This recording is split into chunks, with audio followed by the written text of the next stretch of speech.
다시 쓰는 한국 현대사 1 박세길 249페이지 21번째 2. 조선민주주의인민공화국 경비대는 오늘 6월 25일 이른 새벽 38도선 부근 전 지역에 걸쳐 38도선 이북 지역에 대한 불의의 공격을 개시한 남조선 괴뢰정부의 소위 국방군의 침공을 요격하고 가열한 방어선을 전개한 결과 적의 진공을 좌절시켰다. 인민군 부대와의 합동작전으로 공화국 경비대는 38도선 이북 지역으로 침입한 적을 완전히 격파하고 반격전으로 들어갔다. 6월 25일 현재 공화국인민군과 경비대는 다수의 지역에서 38도선 이남 지역으로 5 내지 10km까지 전진하였다. 전투는 계속되고 있다. 전쟁 개시 당시 남한 군대의 병력 중 3분의 2가 한강 이북에 배치되어 있다. 이를 구체적으로 살펴보면 다음과 같다. 제1선 괄호 열고 전방 괄호 닫고 옹진반도에는 제17연대, 개성지구에는 제1사단, 만명 제11, 12, 13연대가 있고 동두천 지구에는 제74연대, 만명 제1, 3, 9연대가 있고 춘천 원주지구에는 제6사단 9,000명, 제2, 7, 19연대가 있고 서울에는 수경사 7,000명, 제3, 8, 18 기갑연대가 있고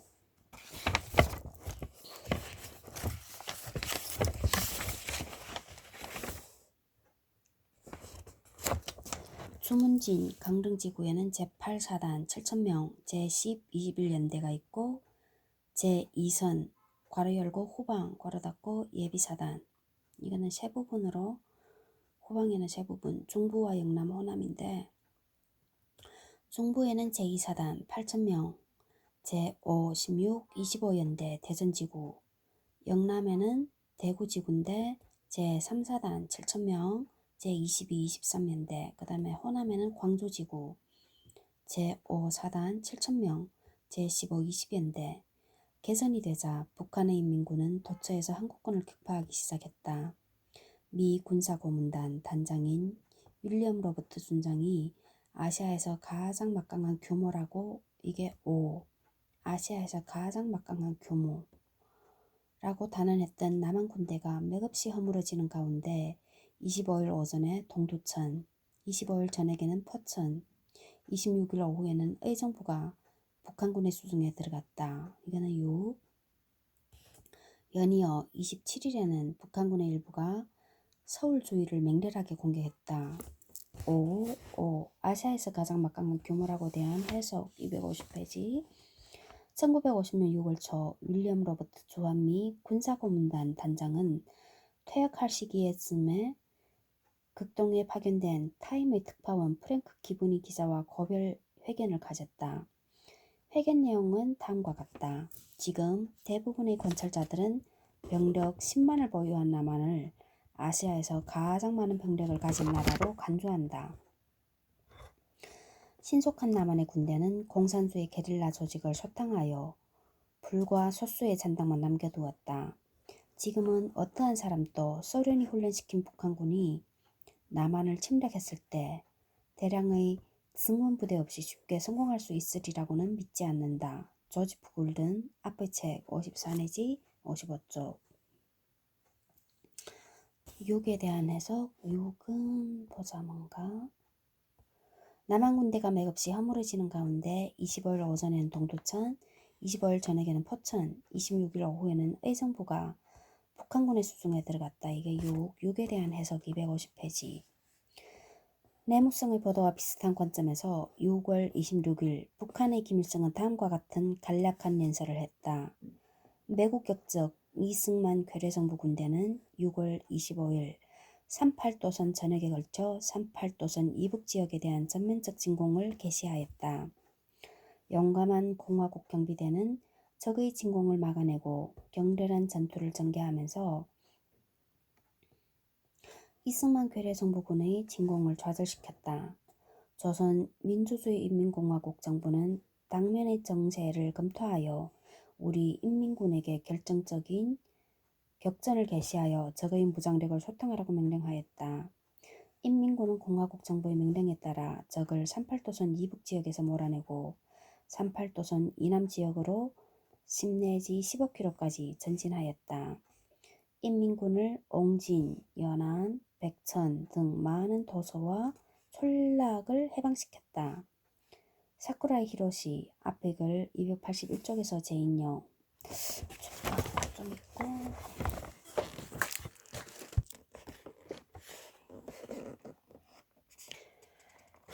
본문으로 들어와서 251페이지 한편 6월 25일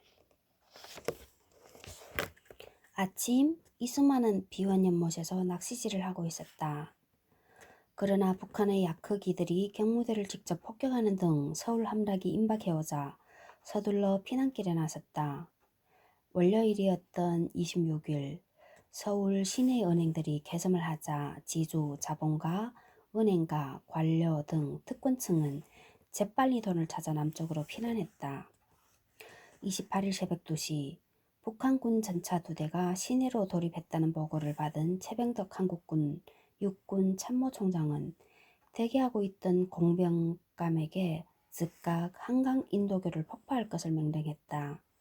그러나 한강교가 폭파되는 순간에도 한국군의 주력은 여전히 한강 이북에 머물러 있었고 대부분의 중화기나 장비, 보급품도 역시 운송되지 않은 채 그대로 있었다. 북한군의 주력이 서울 시내 중심부에 들어온 것은 28일 오후 3시였다. 당시 상황으로 보아 한강교 폭발을 6 내지 8시간 정도 연기할 수 있었던 것이다. 그 사이에 미처 후퇴하지 못한 3개 사단의 병력과 군사 장비는 충분히 한강을 건널 수 있는 시간적 여유가 있었다 하겠다. 결국 한국군의 병력과 군사 장비의 결정적 약화를 초래하고만 한강교의 성급한 폭파는 통상적인 군사 상식을 완전히 벗어나 있었던 것이어서 많은 의혹을 불러일으키고 있다. 특히 문제의 이 사건은 남쪽에서 의도적으로 전쟁을 도발한 증거로 제시되기도 했다. 유엔 시찰반이 보고했던 것처럼 미 군사고문단이 생각하기를 이승만의 군대가 사보타지를 한 것이 아닌가 하고 의심할 정도로 왜 형편없이 붕괴하고 패배했는가.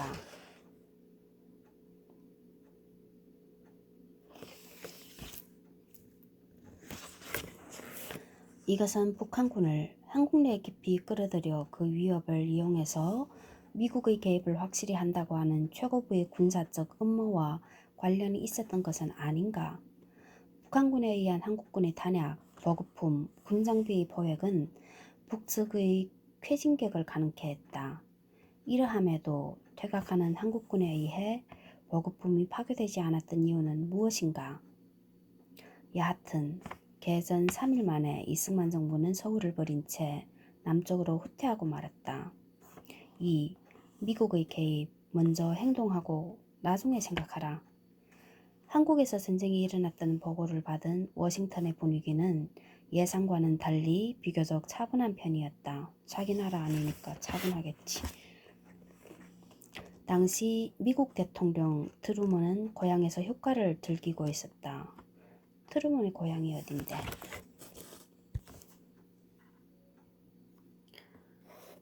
그리하여 애치슨 미 국무장관이 대통령이 없는 상황에서 전후 지휘를 하며 지체 없이 다음의 사항을 결정하고 지시했다. 1. 미국 민간인들의 한국에서의 철수 문제. 2.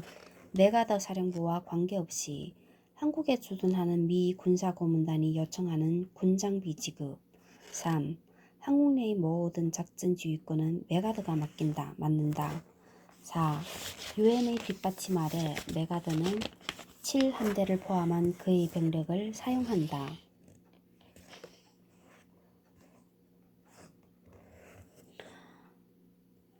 이와 함께 이날 애치슨이 결정한 가장 중요한 사항은 미군이 유엔의 옷을 입고 한반도에 개입하기로 하고 이를 위해 북한을 침략자로서 유엔에 제소한 것이었다.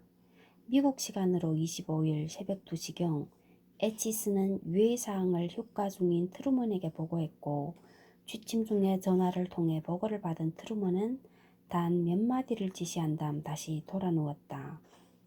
한국 민족의 운명이 걸린 막중한 문제는 이토록 간단하게 처리되었다. 한국 민족의 운명이 걸린 막중한 문제는 이토록 간단하게 처리되었지 뭐. 당연하지. 사실상 오늘날까지도 애치슨이 무슨 권한으로 이처럼 난해한 문제를 그토록 신속하게 처리할 수 있었는지에 관해 심각한 의문이 제기되고 있다. 단지 애치슨이 해낸 역할만큼은 미국 합동참모본부에서도 인정하고 있을 따름이다. 25일 애치슨의 지시에 따라 26일 오전 3시, 미국 시간으로는 25일 오후 2시 유엔 안전보장이사회가 긴급 소집되었다. 다 알다시피 유엔 안전보장이사회는 미국과 소련 등 상임이사국 5개국의 만장일치제로 운영되고 있다. 그런데 한국전쟁이 발발하던 당시 공교롭게도 소련은 타이완의 중국 대표권에 대한 거부 표시로 유엔 참석을 보이콧하고 있었다. 12위안 대안에서 소련이 유엔에 다시 참여하기 시작한 것은 1950년 8월에 접어들어서였다. 소련의 참여로 안전보장이사회를 자유롭게 가동하지 못하게 된 미국은 총회를 활용함으로써 이후의 사태에 대응해 나갔다. 이러한 호조건에서 미국은 동맹국의 지원을 받아 북한을 침략자로 규정짓고 38선의 원상회복을 권고하는 결의안을 통과시킬 수 있었다. 이처럼 소련이 유엔에 불참한 가운데 한국전쟁이 발발했다는 사실은 이후 남침론을 반박하기 위한 증거로 활용되기도 했다. 휴가에서 돌아온 트루먼은 26일과 27일 연이어 백악관의 회의를 소집했다. 회의에서는 다음의 사항들이 전격적으로 결정되었다. 1. 메가더 휴하의 공군을 즉각 한국에 투입시킬 것. 2. 미국은 유엔의 깃발 아래 참전해야 한다. 유엔의 깃발 아래 참전해야 한다. 3. 조만간 있게 될 지상군을 포함한 대규모 부대의 투입을 위해 각 군 참모총장은 군을 동원할 수 있도록 필요한 명령을 준비할 것. 4. 미 7함대를 대만과 중국 사이 해협에 파견하고 필리핀의 미군을 증강시킬 것이며 동시에 필리핀 정부에 대한 원조를 강화할 것. 드디어 26일 밤 10시 메가더 극동사령관에게 메가더 사령관은 즉시 한국에 출동하라 라는 내용의 명령이 떨어졌다. 이렇듯 한국 전쟁 발발 직후 미국의 대응은 상당히 신속하고 짜임새 있는 것이었다. 그것은 마치 미리 준비되고 계획된 각본에 따라 일사불란하게 움직이는 연극의 한 장면과도 같았으며 또한 계획이 성공하는 데 필요한 조건은 기묘하리만치 매 순간 맞아떨어져 갔다. 일본에 주둔하고 있는 미해 공군의 한국전쟁에 대한 신속한 투입과 중국 해안에 대한 연쇄적인 봉쇄 조치는 적어도 1년 전부터 본격화된 일본의 재무장과 그의 바탕을 둔 대중공 봉쇄 전략의 자연스러운 발전 과정으로 받아들일 수도 있는 것이었다.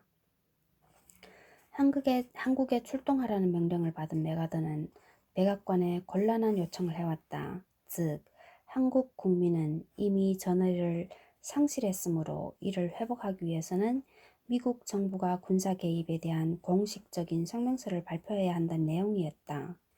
그러나 미국 행정부는 미리 성명서를 발표할 경우 미국 의회에서 반발이 일어날 것을 두려워한 나머지 한국에 대해 미국이 개입한다는 내용의 성명서를 한국에서만 발표하기로 했다. 그리하여 27일 오후 3시 한국 육군 정보국장은 직접 방송을 통해 다음과 같이 발표했다. 6월 27일 오후 4시 메가더 사령부로부터 동사령부의 야전 지휘소를 곧 서울에 설치한다는 통보를 받았다. 당장 내일 아침부터 미국 공군이 출격을 개시할 것이고 지상군 부대는 점차로 전투에 참가할 것이다. 그리하여 한국전쟁에 대한 미군의 최초 개입은 미국 의회의 승인도 받지 않은 채 시도되었다. 16에 대한 해석. 이와 관련해 공화당의 태프트 상원의원은 대통령이 의회의 동의 없이 전쟁에 개입함으로써 헌법상 의회에만 주어진 선전포고권을 영구히 포기하게 하는 결과가 될 것이라고 트루먼을 맹렬히 공격했다. 위의 책 85쪽 참조 255페이지 본문으로 들어와서 미군의 개입에 대한 미국 의회와 동맹국들의 사후 승인은 남한 군대가 형편없이 패배만을 거듭하고 있는 위태로운 상황이 적절히 이용됨으로써 이루어졌다. 이용됐구나. 일본 조던 해 공군이 한국전쟁에 투입된 직후 백악관 회의에서는 미 지상군의 투입과 38선 이북에도 공격할 수 있는 권한을 메가더에게 준다라는 결정이 내려졌다. 이로써 미군 개입의 대외적 명분이었던 38선의 원상 회복이라는 명제는 간단히 무시되기 시작했다. 최종적으로 7월 7일 미국의 요청으로 6월 25일부터 7월 7일? 근 한 이틀 지났네? 유엔 안전보장이사회에는 유엔군 사령부를 설치하고 유엔 회원국의 군대를 미국 정부 아래 둔다는 요지의 결의안을 통과시켰다. 이사국인 인도, 이집트, 유고슬라비아는 회의 참석을 거부했다. 이른바 77 결의의 내용은 다음과 같다. 1. 한국에서 작전을 수행하는 유엔군 통합사령부를 설치한다. 2. 미국 정부의 이와 같은 최고사령부를 구성하도록 요청한다. 3. 작전에 참가한 각국 군대는 자국의 국기와 유엔기를 동시에 사용케 한다. 4. 유엔군 최고사령관은 안전보장이사회에 정기적으로 보고한다. 이 결의는 곧 실행에 옮겨졌고 유엔 사무총장 리는 유엔기를 미국 정부에 전달했다. 트루먼 대통령은 즉시 미 극동사령관인 메가더를 유엔군 총사령관으로 임명했다.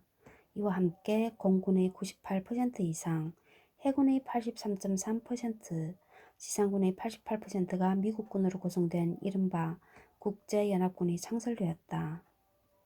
그리하여 미국 군대는 유엔의 깃발을 손에 들고 유엔의 모자를 쓴 채 한국전쟁에 전면적으로 개입하게 되었다. 또한 유엔은 한국전쟁에서 교전 당사자가 됨으로써 스스로 국제분쟁의 공평한 해결자 역할을 포기하고 말았다. 미국이 한국전쟁에 개입하기 위해 유엔을 활용한 이유는 매우 명백하다.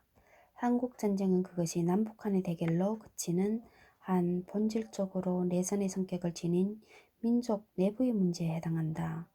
따라서 미국이 한국전쟁에 개입한다면 곧 다른 민족에 대해 부당한 간섭을 했다는 비난을 면치 못하게 된다.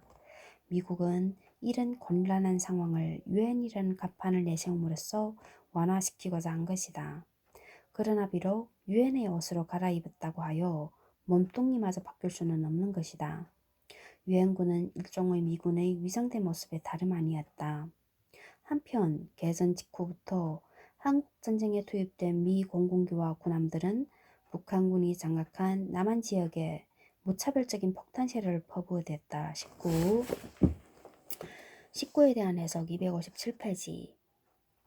6월 27일 한반도에 대한 미해 공군의 출격을 허락받은 메가더는 극동 미 공군으로 하여금 36시간 이내에 수중에 있는 모든 자원을 동원해 공격하게 함으로써 미 공군의 무시무시한 위력을 느끼도록 만들고자 했다. 메가더는 공군이 맹공격을 취하면 북한군이 혼란에 빠져 북으로 되돌아갈 것이라고 확신했다. 이렇게 해서 미 공군은 목표물을 찾아 한반도로 진격하게 되었다.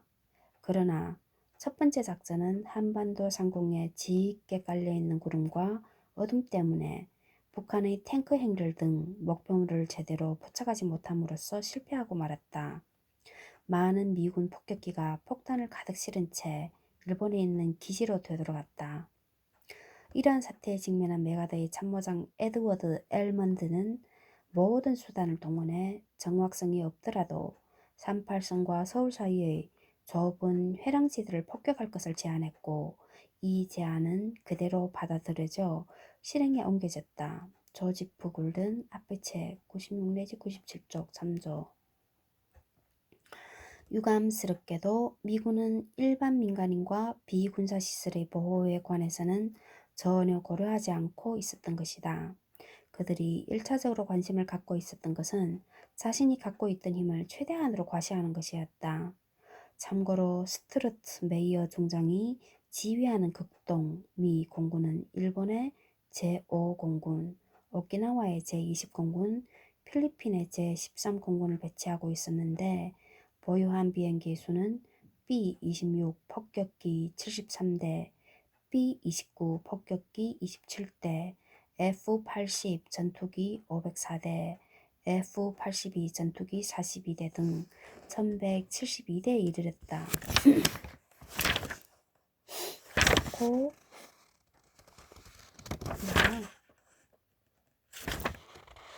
고지마 노보루 얼더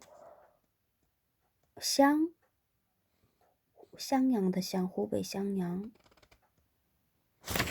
그러면 고지마가 얼더구나. 고지마 노보루가 샹.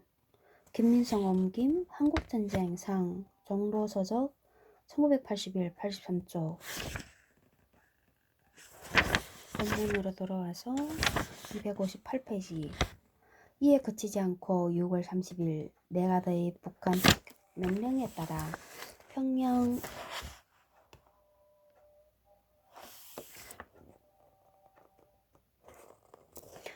비행장을 급습해 북한 공군의 주력 비행기 약 70기를 폭파시켰다.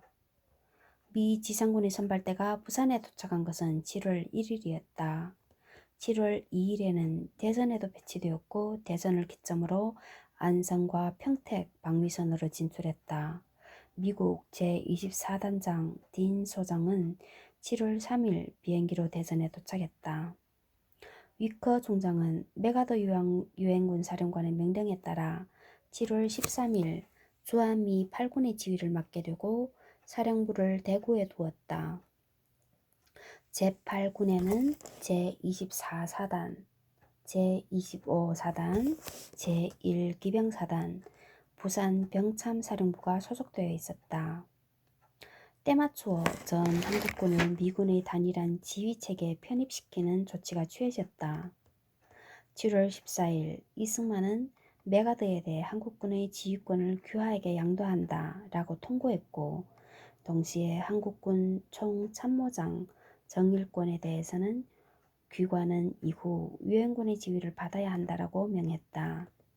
이른바 대전협정이라고 불리는 이 통고와 명령은 조약이나 협정에 의해 성문화된 것도 아니고 국회의 비준을 얻은 것도 아니었지만 곧바로 1950년 7월 17일부터 실시되어 오늘날까지 계속되고 있다. 작전군의 이양과 함께 주한미군에 대해 치유의 법권을 보장하는 조치가 취해졌다. 1950년 7월 12일 미국은 주한미국 대사의 이름으로 한국 정부에 보낸 서한에서 다음의 사항을 요구했다. 1. 미국 군법회의가 주한 미군과 그 구성원에 대한 형사재판을 행사한다.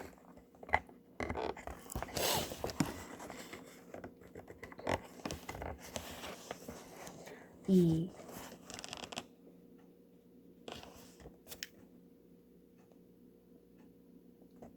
한국인이 미군 및 그 구성원의 가해 행위를 범하였을 때는 그 한국인을 미군이 구속한다.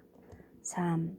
주한미군은 미군 이외의 어떠한 기관에도 복종하지 않는다. 한국 정부는 이러한 미국의 요구를 주저없이 수락했다. 이렇게 하여 미국은 한국전쟁의 한 당사자로서 최고의 지위와 권한을 갖게 되었고 남한은 국군 통수권과 사법권 등 핵심적인 주권의 상당 부분을 미국에 남겨줌으로써 스스로 독립국가로서의 존립 근거를 포기하고 말았다. 하여간 이로써 한국 전쟁은 초반부터 미국과 북한의 정면 대결이라는 양상을 띠게 되었다. 한국전쟁은 초반부터 미국과 북한의 정면 대결. 3. 북한군과 남한민중.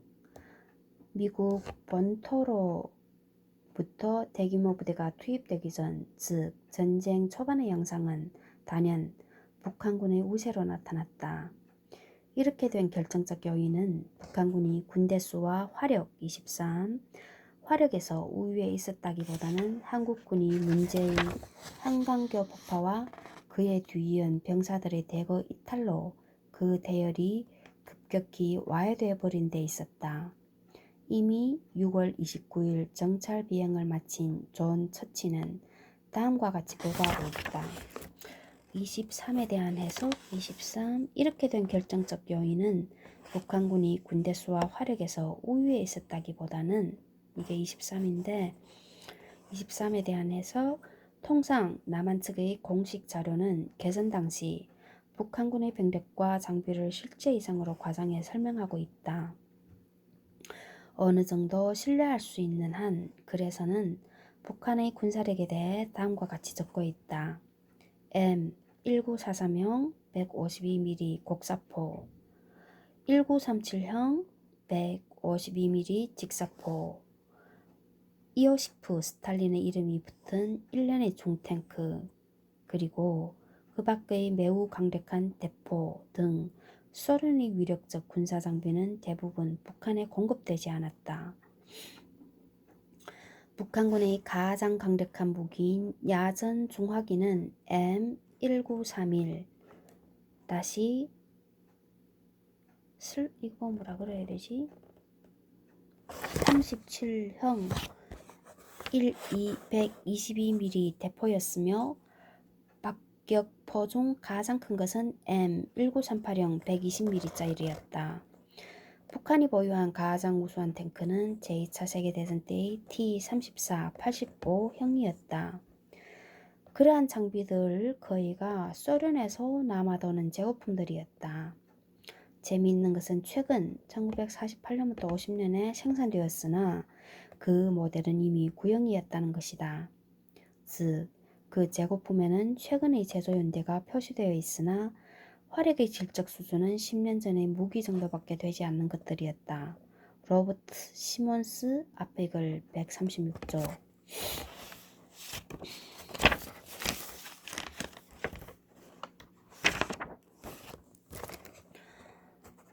어제까지만 해도 한국 군대는 약 8,000명으로 절망적이었지만 현재는 숫자가 늘어 25,000명 규모의 병력이 되었다.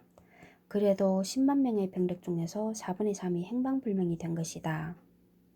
다음은 최초로 한국에 도착한 특파원 중 한 사람인 런던 데일리 뉴스의 시드니 스미스가 퇴각하는 한국군에 대해 묘사한 것이다.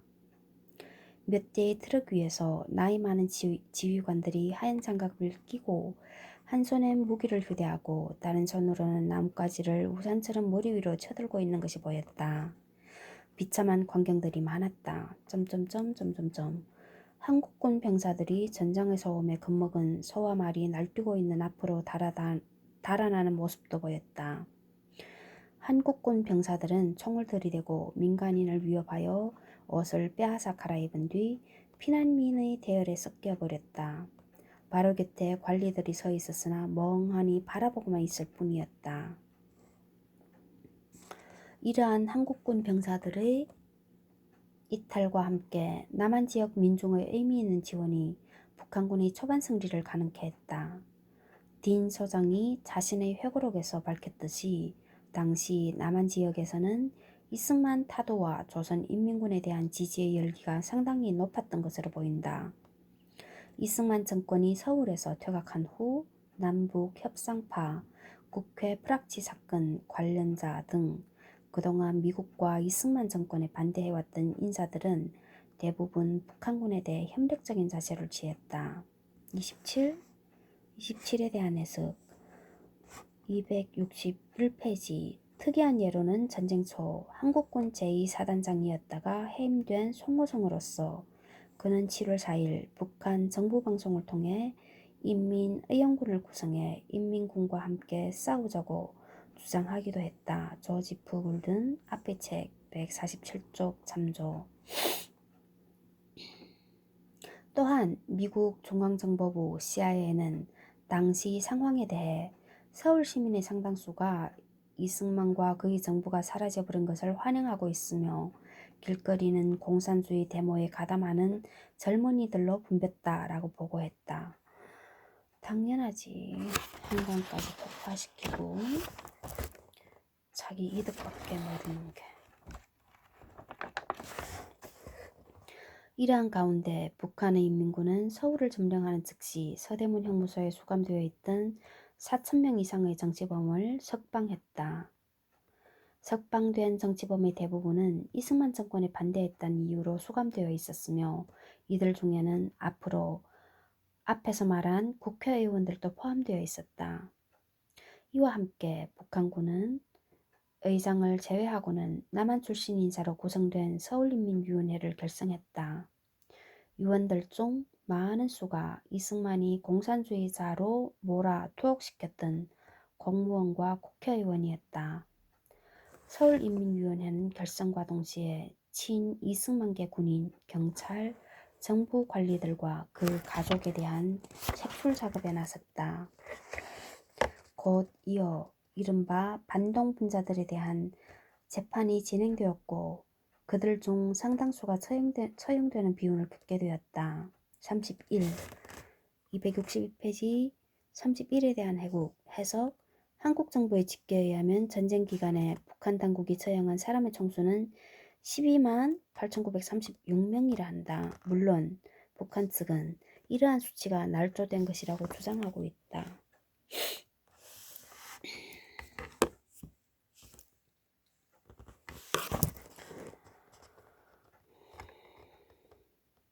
31에 대한 해석 다 읽었고 본문으로 돌아와서 262페이지 그리고 서울 출신 국회의원 원세훈이 이 재판을 주관했다.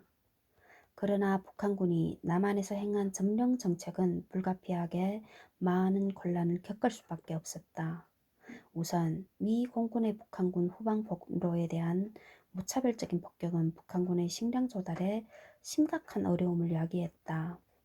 이러한 상태에서 북한군의 식량 보급은 자연히 현지에서의 반강제적인 징발에 의존할 수밖에 없었다. 그러나 당시 남한의 일반적인 식량 사정 역시 극도로 어려운 상태에 놓여 있었고 33에 대한 해석 262페이지 단적인 예로 1950년 6월 셋째 주에 남한에서는 쌀값이 30%나 인상되고 있었다. 뉴욕타임스 1950년 6월 29일자 로버트 시몬스 앞의 책 145쪽 참조.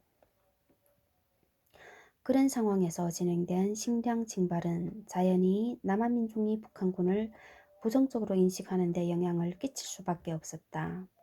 또한 북한군은 철도, 교량, 도로 등 파괴된 보급시설을 복구하기 위해 역시 현지 주민들을 동원했는데 이 작업은 전쟁 못지않게 위험한 일이어서 애초부터 긍정적 반응을 얻어내기 힘들었다. 한편 평양 당국은 전시동원령이 내려진 지 불과 보름 만인 8월 15일까지 남한에서는 40여만 명의 젊은이들이 인민군을 지원하기 위한 의용군 모집에 참여했다고 발표했다. 35에 대한 해석 263페이지 UA 책 93쪽 CIA는 서울 학생들의 절반 이상이 대거 북한군에 입대했다고 보고했다. 조지 F. 골든 앞의 책 147쪽 미국 중앙정보부는 이러한 사실에 대해 북한에 의해 강제된 측면이 있기는 하지만 이는 과거 이승만 정권이 얼마나 남한 민중들로부터 지지를 못 받고 있었는지를 단적으로 보여주는 것이라고 분석했다. 또한 북한의 조국통일민주주의전선중앙위원회는 8월 14일 다음과 같이 전쟁 수행의 목표를 명시한 조선 인민의 성명서와 그 서명운동에 대하여를 발표했다. 미국의 무력 간섭을 즉각 중지시키고 외국 간섭자의 군대를 조선으로부터 철수시킬 방안을 강구할 것을 요구하고 조선에서 동족 상잔의 내전을 도발하고 조선 인민에 대한 무력 간섭자를 적극적으로 도와주는 이승만 곱하기를 이승만 여기다 뭐지? 개새끼인가? 이승만 매국노였나? 아니면 이승만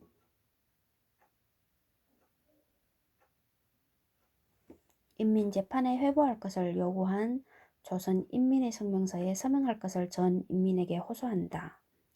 그로부터 보름 뒤인 8월 29일 조국 통일민주주의전선 중앙위원회는 조선 인민의 성명서의 서명운동을 총괄해 유엔 안전보장 이사회 의장과 유엔 사무총장에게 다음과 같은 사안을 발송했다. 1. 조국 통일민주주의전선 중앙위원회의 결정에 의해서 1950년 8월 15일부터 27일까지 실시한 조선 인민의 성명서에 15세 이상의 조선 인민 중 13,300 1, 10, 100, 1000, 10만, 100만, 1000만 1억 3천만 명? 서명했다.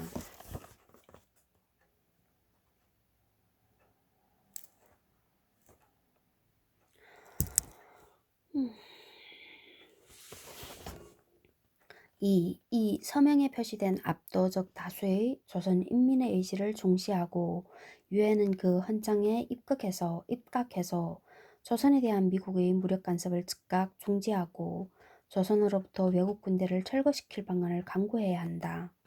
여하튼 여러 가지 요인으로 한국군은 전투다운 전투를 한 번도 해보지 못한 채 낙동강 전선까지 밀려나고 말았다.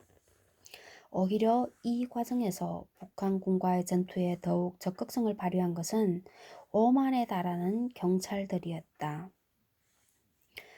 전체적으로 볼 때 한국전쟁의 초기에는 전부터 존재해왔던 현상, 즉 북한과 남한의 좌익 세력에 대한 경찰이 극단적인 적대감을 지니고 있었던 데 반해 하급 장교와 일반 사병들은 종종 우호적이기까지 했다는 사실이 다시 한번 확인된 셈이 되었다.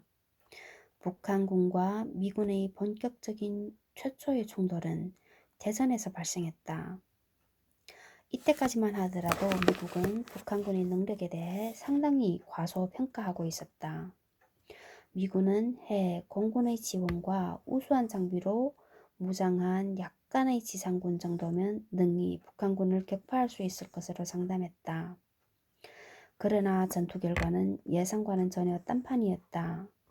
7월 19일 북한군 제3사단 대전 공격을 개시했다. 7월 19일, 6월 25일부터 전쟁이 일어났으니까 24일 만에 북한군 포병부대는 대전 비행장에 진지를 구축하고 있던 미군 포병부대를 향해 치열한 공격전을 전개했다. 같은 날 밤 북한군은 야간을 이용해 대전 남쪽과 동남쪽을 우회해 대전 금산의 연결도로 남쪽과 동남쪽을 우회해 대전 금산의 연결도로 대전 대구의 연결도로를 차단하고 또 대전 서쪽 지역에도 진출해 대전을 완전히 포위해버렸다. 그러면 북쪽만 남았다는 뜻인가? 북한군 전차와 포병연합부대는 대전시로 통하는 국도를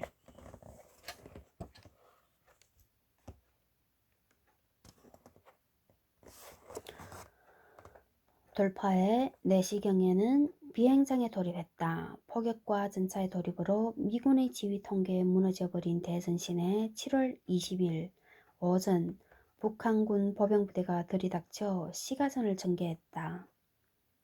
대전시를 포위하고 있던 북한군은 전차를 앞장 세워 시가전을 벌이면서 분산되어 있는 미군을 격파했다. 오후 6시경에는 미군이 조직적인